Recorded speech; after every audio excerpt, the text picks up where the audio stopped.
The clarinet uses a reed to make sound. What's a reed? It's a guy that looks something like this.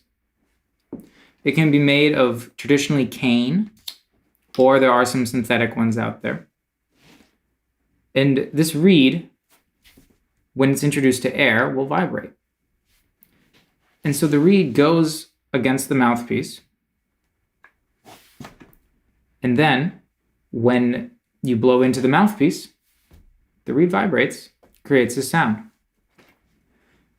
The reed and the mouthpiece are combined, are held together by a ligature.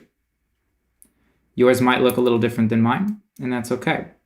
But this ligature will go around the mouthpiece like so.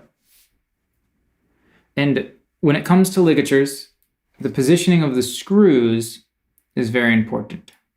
You see these fat ends here? Sometimes the fat ends are on the front, and sometimes they're on the back. How do you tell which is which? Well, whichever way they are, the screws, when you're looking at them correctly, the fat ends will always point to your right.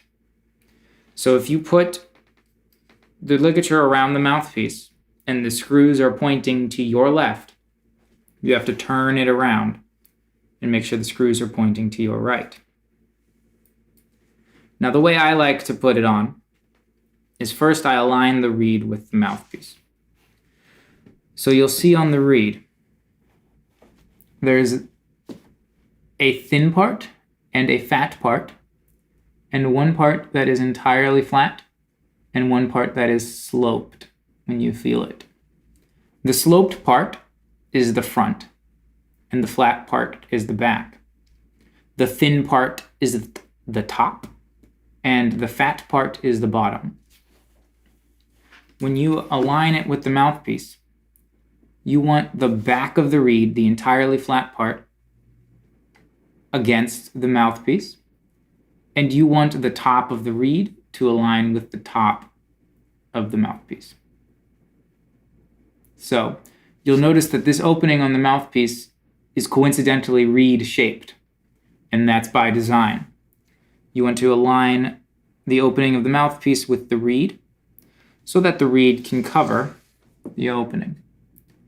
Now, how high and how low to put it, you can tell by making sure that once the reed is on, you should be able to see a very thin line of mouthpiece above the reed and a very thin line of mouthpiece above the reed once you look at it from eye level. If you look at it from up or below, it can skew your vision. Now, it's important when you put the ligature on not to just go straight in like this. Because what can happen if you miss is you can hit the tip of your reed and crack it. And that's just a bad time for everybody. So what I do is I take this mouthpiece and reed that I hold on, and I put the ligature this way first. Like I'm looking through a spyglass.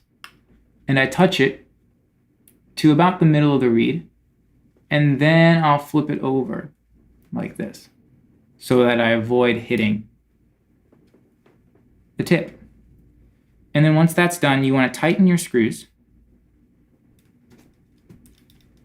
or screw if you only have one, to just when you start to get resistance on the turns.